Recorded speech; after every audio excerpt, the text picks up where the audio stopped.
दिल्लीमध्ये असतो की खडसे यांच्या एंट्री मागे विनोद तावड्यांची फिल्डिंग असं काही आहे का का काय आहे?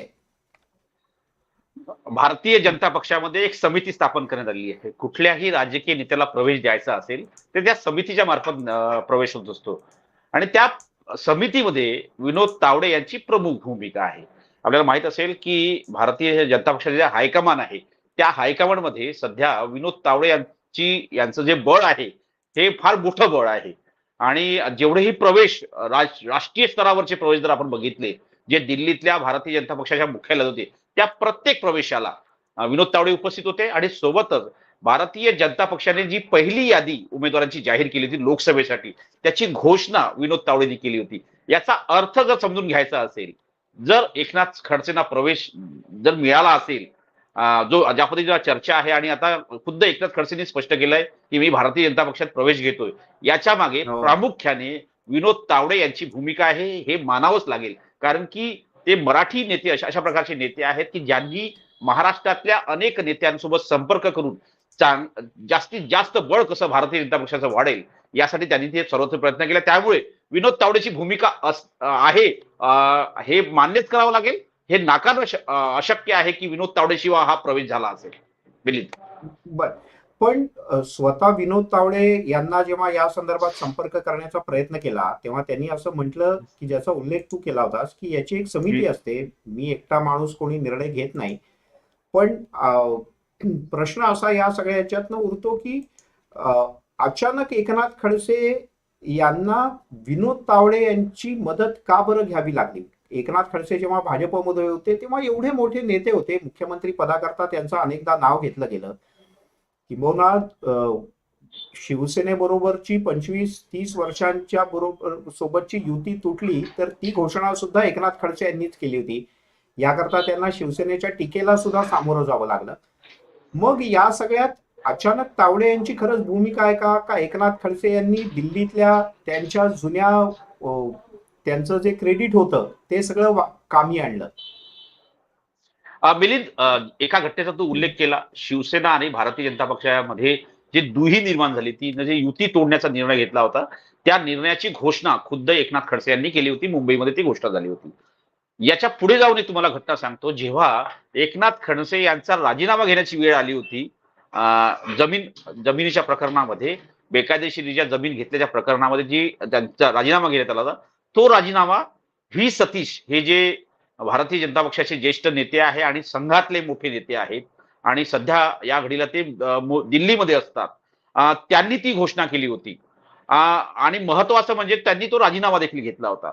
यानंतर ज्या पद्धतीनं प्रवेश होत राहिले, त्यानंतर ज्या पद्धतीने त्याच्यावरती प्रचंड दबाव येत गेला, आणि त्यातून जर बघितलं आपण, ज्या पद्धतीनं माहिती मिळते की एकनाथ खडसे यांना किनाऱ्यावर ठेवण्याचा प्रयत्न झाला होता.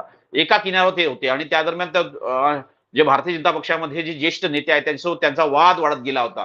वादाची दरी एवढी व्यापल्या गेली की त्या दरीला भरणं शक्य होत नव्हतं. आणि त्या दरम्यानच मग त्यांनी, एकनाथ खडसे यांनी राष्ट्रवादी काँग्रेस पक्षात प्रवेश केला. 2020 ची हा विषय असेल.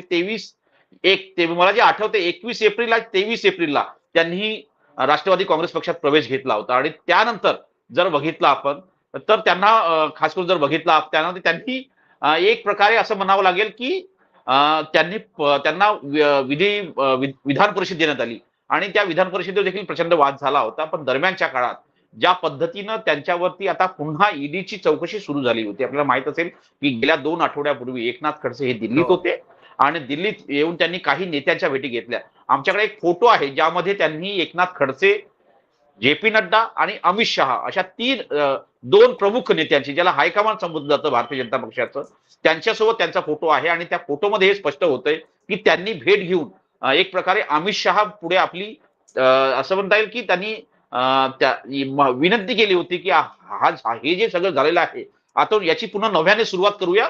एक पुनश्च सुरुवात ज्याला म्हणता येईल, ती सुरुवात करण्याची गरज आहे.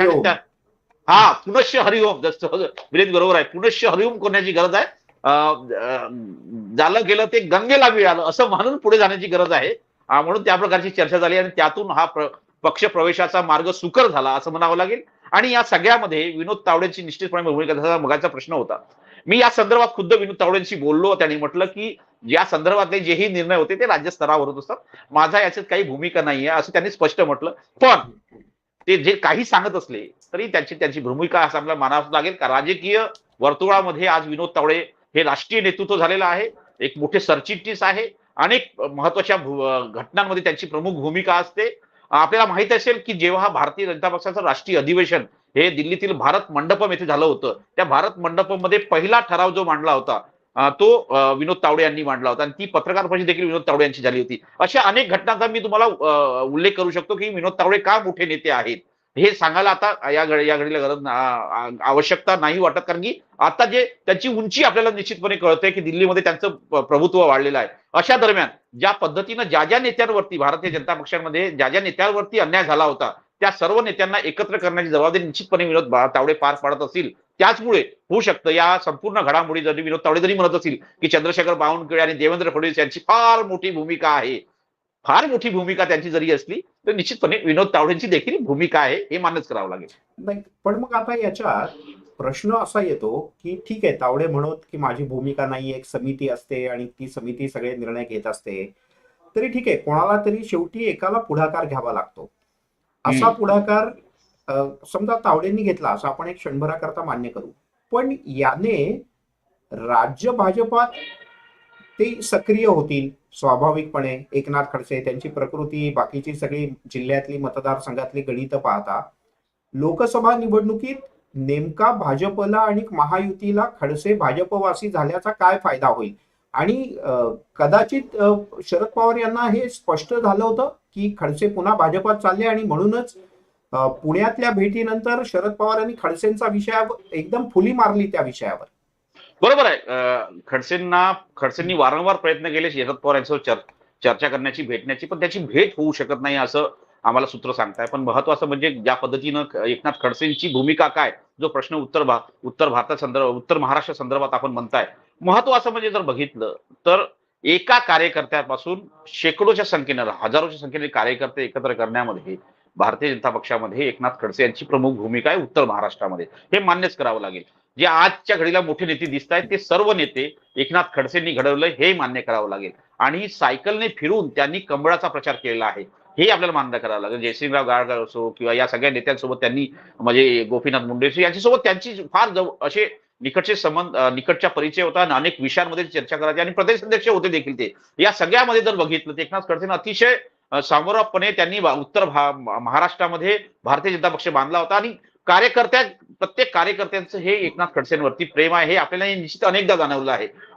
काही निवडक कार्यकर्ते जर सोडले, काही प्रमुख नेते सोडले त्या उत्तर महाराष्ट्रातले, तर इतर सर्व नेते हे एकनाथ खडसेंना भाऊ म्हणूनच त्यांच्यावरती प्रेम करतात, नाथा भाऊ म्हणून प्रेम करतात. नाथा भाऊंवरती जे त्यांनी कार्य केलेलं आहे उत्तर महाराष्ट्रामध्ये त्याची त्यांना प्रचिती आहे. त्याचमुळे ते त्यांच्यावरती फार विरोधकपणे बोलत नाही. काही निवडक नेते बोलतात ते आपल्याला आपण बघितलेलं आहे. अशा वेळेस नाथा भाऊंची प्रमुख भूमिका असलेल्या उत्तर महाराष्ट्रामध्ये अजून भारतीय जनता पक्षाला बलशाली करायचं असेल, मी मगाशी जसं मी सांगत होतो की भारतीय जनता पक्षाने 400 पारचा नाद दिला आहे. त्यासाठी एक एक जागा अतिशय महत्वाची आहे. यासाठी अनेक उदाहरणं मी तुम्हाला देऊ शकतो जर बघितलं आपण तर. त्या एक एक जागांची निवड करताना त्या जागेला कशी बलशाली शक्तीस्थळ जोडता येईल असा प्रयत्न भारतीय जनता पक्षाचा. त्याचमुळे हे शक्तीस्थळ नाथाभाऊचं शक्तीस्थळ या उत्तर महाराष्ट्राने जोडलं गेलं अशी राजकीय विश्लेषण वाटते. आम्हाला तेच वाटतंय मिळेल.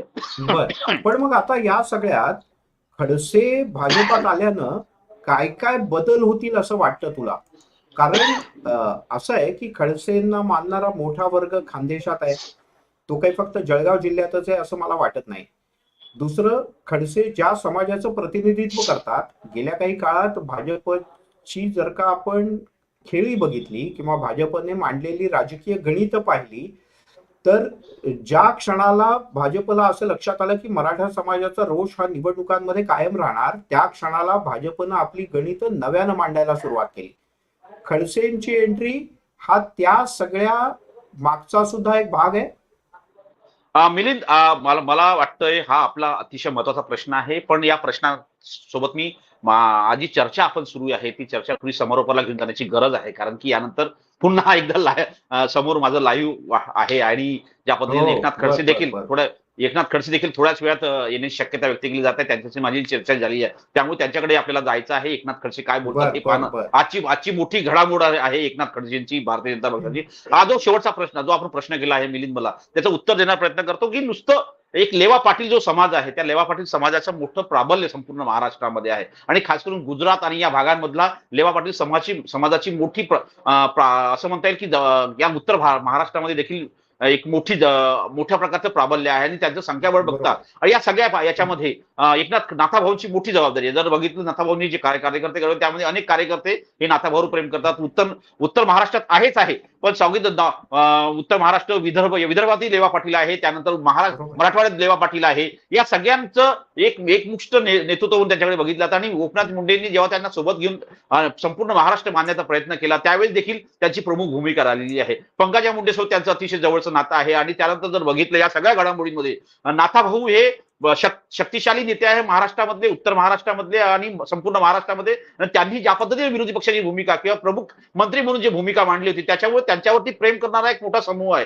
त्या समूहाला आपल्याकडे आकृष्ट करून घेण्याकरता भारतीय जनता पक्षाने या प्रकारची असं म्हणता येईल की ही खेळी बनण्यापेक्षा हा प्रयत्न केलेला आहे आणि या प्रयत्नाचा यश निश्चित मिळावा असा प्रयत्न हायकमांडचा आहे, म्हणजे भारतीय जनता पक्षाच्या हायकमांडचा आहे. त्यामुळे हा अतिशय महत्वाचा आहे आणि निश्चितपणे यातून आपल्याला असं म्हणावं लागेल की हा एक मोठा प्रयत्न केलेला आहे. ठीक आहे प्रशांत, मला कल्पना आहे की तुला जायचं आहे, त्याच्यामुळे लाईव्ह आहे त्याच्यामुळे तू जाऊ शकतोस. मी तुला मोकळं करतो या लाईव्ह मधनं, तुला जायला हरकत नाही. खूप खूप धन्यवाद प्रशांत. पण मंडळी याच्यात आणखीन 2-4 गणित आहेत. हे सगळं नुसतं एवढ्या पुरतच मर्यादित नाहीये. लेवा पाटील समाज आणि ओबीसी समाजामध्ये असलेलं एकनाथ खडसे यांचं काम किंवा त्यांना मानणारा खूप मोठा वर्ग आहे हे याचा उल्लेख प्रशांतनं केला. पण त्याचा पुढचा भाग असा आहे की मुळात एकनाथ खडसे भाजपतनं बाहेर पडण्याची जी काही वेगवेगळी कारणं होती त्याच्यातलं सगळ्यात महत्वाचं कारण होतं आणि ते म्हणजे देवेंद्र फडणवीस आणि एकनाथ खडसे यांच्यामध्ये सुरू झालेला वाद. आणि तो वाद होता हा पुणे जिल्ह्यातल्या त्या जागेवरनं MIDCतल्या. आता त्यावरनं केसेस झाल्या, त्याच्यानंतर एकनाथ खडसे यांच्या चौकशी झाली, त्यांना नोटीस आली. केवळ त्यांनाच नाही तर त्यांच्या पत्नीला सुद्धा या सगळ्या संदर्भात नोटीस आली. आणि यामुळे स्वतः एकनाथ खडसे प्रचंड नाराज होते. हा वाद इतक्या टोकाचा झाला की आता नोटिसा येणार, चौकशा होणार. हे सगळं झाल्यानंतर या नाराजीतनं एकनाथ खडसे हे बाहेर पडले. दरम्यानच्या काळात त्यांचं स्वतःची शारीरिक व्याधी सुद्धा होत्या. त्या सगळ्यामुळे ते फार हताश झाले होते किंवा हैराण झाले होते, त्रस्त झाले होते. आणि यामुळे शेवटी एकनाथ खडसे यांनी ठरवलं की यातून जर का सुटका करून घ्यायची असेल तर काय केलं जाऊ शकतं आणि देवेंद्र फडणवीस यांच्यापासून दूर गेलं पाहिजे. कदाचित हा एक त्याच्यातला मार्ग असू शकतो. पण नंतर काही काळाने एकनाथ खडसे यांच्याही असं कदाचित लक्षात आलं असावं की नाही, हा मार्ग योग्य नाही, तर पुन्हा भाजपतच गेलं पाहिजे. ज्या भाजपला मोठं करण्याकरता एकनाथ खडसे गोपीनाथ मुंडे ही जोडी सायकलवरनं खानदेशात आणि महाराष्ट्रात फिरली होती. या मुंडे आणि खडसे या जोडीनं महाराष्ट्रात प्रचंड मेहनत घेतली होती भाजप रुजावा, वाढावा, मोठा व्हावा यासाठी. आणि त्यामुळे आता सत्तेत भाजप ज्या पद्धतीने आहे पुढची 5 वर्ष सुद्धा देशात मोदींची सत्ता राहणार हे जवळपास आता स्पष्ट होत चाललंय. महाराष्ट्रात सुद्धा सध्याच्या बेरजेच्या राजकीय गणितात म्हणजे शिंदे आणि पवार हे फडणवीस यांच्यासोबत आल्यानंतर ज्याला मोठा छाती ठोकपणे सांगता येईल असा राजकीय विरोधक त्या अर्थानं देवेंद्र फडणवीस यांच्या समोर उभा नाही. शरद पवार यांची स्वतःची शारीरिक स्थिती, त्यांची बाहेर पडण्याची क्षमता, या सगळ्याला ठोसपणे उभं राहून उत्तर देण्याची क्षमता, राष्ट्रवादीत पडलेली फूट, अजितदादांचं त्यांच्यापासून बाजूला जाणं आणि त्यामुळे कमकुवत झालेले, राजकीय दृष्ट्या कमकुवत झालेले शरद पवार, हे सगळं गणित पाहता एकनाथ खडसे यांना निश्चितपणे असं वाटलेलं असू शकतं की हे गणित जर का इथून पुढे जुळवायचं असेल आणि आपलं पुढचं राजकीय आयुष्य जर का थोडं अधिक चांगलं करायचं असेल तर सोपा पर्याय हाच आहे, ते म्हणजे सध्या पुन्हा एकदा भाजपमध्ये प्रवेश करणं.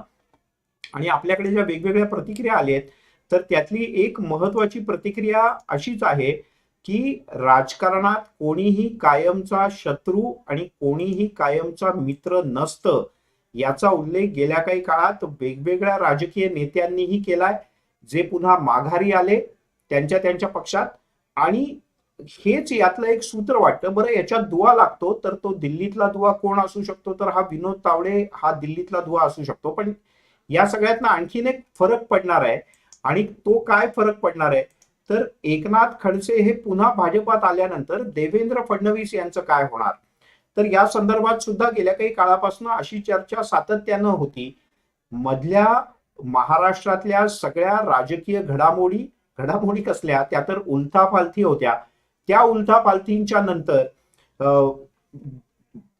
देवेंद्र फडणवीस यांचं काय होणार याच्याबद्दलची एक मोठी उत्सुकता आणि चर्चा होती. मध्ये तर जाहीरपणे असं बोललं गेलं की देवेंद्र फडणवीस हे आता केंद्रात जाणार आणि त्यामुळेच देवेंद्र फडणवीस आता महाराष्ट्रात राहणार नाहीत. पण महाराष्ट्रातली राजकीय गणित ज्या पद्धतीने बदलली, देवेंद्र फडणवीस महाराष्ट्रात राहणं ही त्यावेळेला भाजपची अपरिहार्यता होती. पण आता पुन्हा लोकसभा निवडणुका लागलेल्या आहेत. लोकसभा निवडणुकांची रणधुमाळी राज्यभरात सगळीकडे सुरू झालेली आहे. आणि त्यामध्ये जर का खडसे महाराष्ट्रात पुन्हा सक्रिय झाले तर मराठा समाजाचा सध्याचा असलेला रोष या सरकारवरचा, जरांगे पाटील यांच्यासह वेगवेगळ्या लोकांचा असलेला रोष, आणि तो पाहता जर का ओबीसींची मोठ अधिक चांगल्या पद्धतीनं बांधायची असेल, धनगर समाजाची मोठ अधिक चांगल्या पद्धतीनं बांधायची असेल, किंवा खडसे यांचं स्वतःचं एक वजन आहे, खडसे यांना मानणारा सर्व समाजातला एक मोठा वर्ग आहे, हे नाकारून चालणार नाही. त्यामुळे खडसे जर का भाजपात आले तर त्याचा निश्चित मोठा फायदा खानदेशासह महाराष्ट्रातल्या अन्य ठिकाणी भारतीय जनता पक्षाला होईल, हे भाजपच्या केंद्रातल्या नेत्यांनी ओळखलं. आणि त्यामुळेच एकनाथ खडसे हे आता भाजपवासी होत आहेत. आणि याच्या काही लाईव्ह अपडेट्स आणि कदाचित थोड्या वेळाने स्वतः एकनाथ खडसे सुद्धा तुम्ही लाईव्ह पाहू शकणार आहात News18 लोकमतच्या सगळ्या चॅनलवरती. पण दरम्यानच्या काळात आणखीन एक महत्वाची अपडेट, ती म्हणजे शक्यता अशी आहे की खडसे महाराष्ट्रात सक्रिय झाल्यानंतर कदाचित देवेंद्र फडणवीस हे केंद्रात जाऊ शकतात. अर्थात ही मी फक्त तुम्हाला शक्यता सांगतोय, हे असंच होईल असं काही आपण आता छातीठोकपणे सांगू शकत नाही. पण शक्यता अशी नाकारता येत नाही की एकनाथ खडसे हे महाराष्ट्र भाजपात सक्रिय झाल्यानंतर देवेंद्र फडणवीस हे केंद्रामध्ये जातील. अर्थात इथून 5 वर्ष जर का केंद्रातल्या सरकारला अधिक चांगल्या पद्धतीनं आपल्या विविध योजना राबवायच्या असतील, आणि 5 नाही तर इथून पुढची 10 वर्ष सुद्धा केंद्रात भाजपला स्वतःची सत्ता टिकवायची असेल, तर योजना नुसत्या वेगवेगळ्या आणून चालणार नाही, तर त्या योजनांची प्रभावी अंमलबजावणी सुद्धा करायला लागेल. आणि या योजना उत्तम प्रकारे आणताना, अंमलबजावणी उत्तम प्रकारे करताना आणखीन एक गोष्ट भाजपला करावी लागणार आहे, ती म्हणजे अनेक लोकांना भाजपला अंगावर घ्यावं लागणार आहे राजकीय दृष्ट्या. मग महाराष्ट्रातले वेगवेगळे नेते असतील किंवा अन्यही राज्यातले नेते असतील. आणि सध्याच्या घडीला डोक्यालिटीने आणि मसल पॉवरने किंवा अन्य वेगवेगळ्या मार्गाने राजकीय बाहुबली वेगळ्या अर्थानं असं म्हणून जर का केंद्रात भाजपच्या सत्तेत सहभागी होऊन कोण या गोष्टी चांगल्या प्रकारे करू शकतं, तर कदाचित भारतीय जनता पक्षाच्या दृष्टीने पुढच्या नावांमध्ये एक मोठं आणि महत्वाचं नाव आहे, ते म्हणजे देवेंद्र फडणवीस. आणि एकनाथ खडसे हे महाराष्ट्रात सक्रिय झाल्यानंतर जर का या दोन्ही नेत्यांमध्ये अजिबात पटत नसेल, या दोन्ही नेत्यांमधनं विस्तव जाणार नसेल, तर भाजप समोर हाच पर्याय आहे की देवेंद्र फडणवीस यांच्यासारखा नेता केंद्रामध्ये घेणं आणि खडसे यांच्यासारख्या नेत्याला पुढचा काही काळ राज्यामध्ये स्थिर स्थावर होऊ देणं. अर्थात खडसे यांना राज्यात स्थिर स्थावर होऊ देण्यामागचं आणखीन एक गणित आहे मंडळी. एकनाथ शिंदे आणि अजित पवार यांच्यासारखे मुरलेले आणि मॅनपॉवर मसल पॉवर असलेले राजकीय पक्षांचे 2 नेते, त्यांना पुढच्या काळात विधानसभा निवडणुकांमध्ये जर का सांभाळायचं असेल, त्यांच्याशी डायलॉग नीट करायचा असेल, ऑन टेबल डिस्कशन करून जागा वाटपात पुन्हा एकदा भाजपला वरचढ ठरायचं असेल तर एकनाथ खडसे यांच्यासारखा नेता आपल्याबरोबर असेल तर भाजपचा निश्चितपणे फायदा होईल. हे भाजपच्या केंद्रीय नेतृत्वानं हेरलेलं आहे आणि म्हणूनच परवा राजनाथ सिंह यांनी जेव्हा न्यूज 18 नेटवर्कला मुलाखत दिली तर त्यावेळेला याचा उल्लेख केला की आम्ही गेलो नव्हतो, एकनाथ खडसे भाजपकडे आले. अर्थात सांगण्याची गोष्ट एक असते, दिसण्याची गोष्ट एक असते, प्रत्यक्षातली पडद्यामागची गोष्ट आणखीन काही वेगळी असू शकते. पण याचा आवर्जून उल्लेख करावा लागेल की एकनाथ खडसे यांच्याकरता निश्चितपणे काही प्रमाणात विनोद तावडे यांनी फिल्डिंग लावलेली असू शकते, यात नाकारण्यासारखं काहीही नाही. आणि त्याचसोबत एकनाथ खडसे पुन्हा एकदा भाजपात आल्याचा भाजपला निश्चितपणे मोठा फायदा होणार, लॉंग टर्म फायदा होणार. आणि हा फायदा करून घेण्याची संधी सध्याच्या बदललेल्या राजकीय समीकरणांमध्ये कोण राजकीय पक्ष सोडेल हा स्वाभाविकपणे प्रश्न आहे. कुठलाच राजकीय पक्ष अशी संधी सोडणार नाही. त्यामुळे खडसेंसारख्या नेत्याकरता पायघड्या मी म्हणणार नाही किंवा फार मोठ्या नेत्यांच्या उपस्थितीत कदाचित एकनाथ खडसे यांचा पक्षप्रवेश होणार नाही. पण राज्यातले जे दिग्गज नेते आहेत, भाजपचे जे प्रदेशाध्यक्ष आहेत चंद्रशेखर बावनकुळे यांच्या उपस्थितीत निश्चितपणे एकनाथ खडसे यांचा प्रवेश होऊ शकतो पुढच्या काही तासांमध्ये. आणि एक उल्लेख मगाशी बोलता बोलता काहीसा राहून गेला होता, तो म्हणजे काही महत्वाच्या अपडेट्स येतात त्यावर एकदा नजर टाकूयात.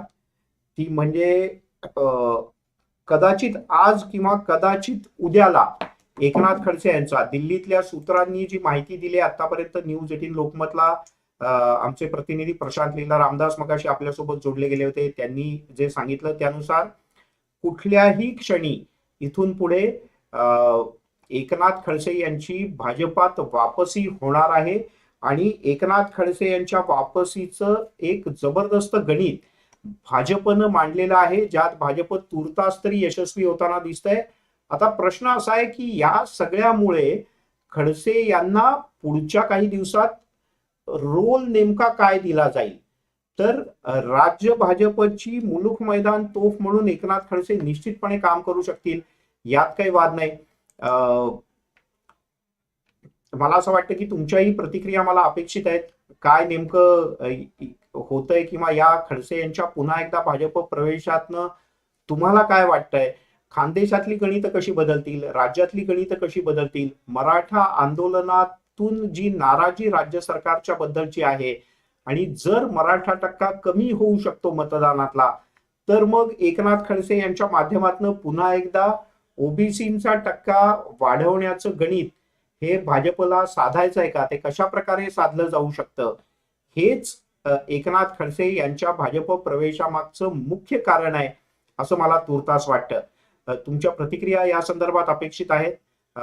पुढच्या काही वेळात पुन्हा काही वेगळ्या मुद्द्यांसह आपण निश्चितपणे भेटूयात. पण तुर्तास या फेसबुक लाईव्ह मध्ये, या युट्यूब लाईव्ह मध्ये इथेच थांबूयात.